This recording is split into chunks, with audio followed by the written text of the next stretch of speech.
Jezebel is not who you think. Well, not in this passage from Revelation anyway.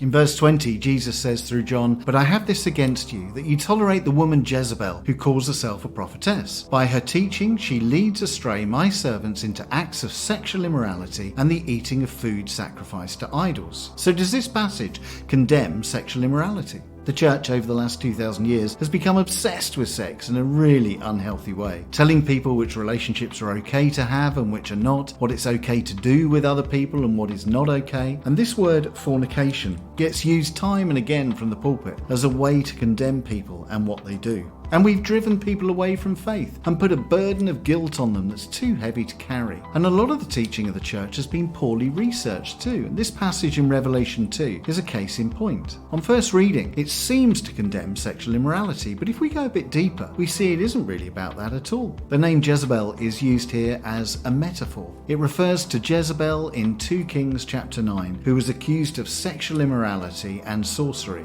And she met a very nasty end, thrown out of the window, and her body was eaten by the dogs. And the key phrase here is this: "By her teaching she misleads my servants into sexual immorality and the eating of food sacrificed to idols." Now this phrase, sexual immorality or fornication, has been used to condemn things like adultery and sex before marriage. But the Greek word porneia doesn't mean that at all. It means any sexual act that was considered unlawful in the Torah, the first 5 books of the Bible. And there's only 2 sexual acts unlawful in the Torah: the use of prostitutes and the use of prostitutes in temple worship, which was a common practice in many religions at that time. No mention of sex outside marriage or sex before marriage. That interpretation has been added by the church through the ages. So what Jesus is condemning here is not sexual immorality like the church often teaches today. What he's really condemning is false worship, using practices in worship that go against what God wants from us. So we're challenged here to think whether or not we offer appropriate worship to God. Okay, we may not use temple prostitutes and we don't eat food sacrificed to idols, but we must always be sure that our worship is pleasing to God. In Exodus 20 verse 5, we're reminded, "I, the Lord your God, am a jealous God. He will tolerate no rivals, and he wants to be worshipped in purity and love and truth." We must constantly be examining our worship to make sure that it's a worthy offering to our holy and sovereign God. That may be to do with the actual shape and content of our worship services, but it's just as much to do with an attitude of heart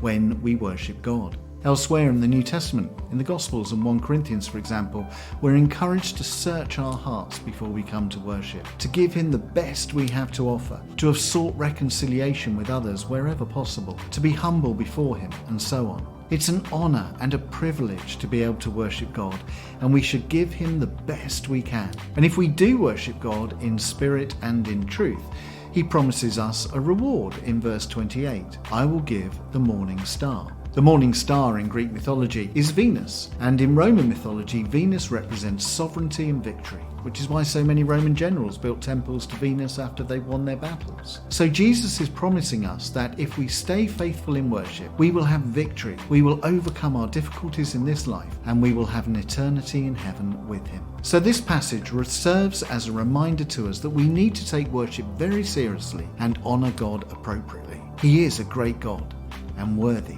of our praise.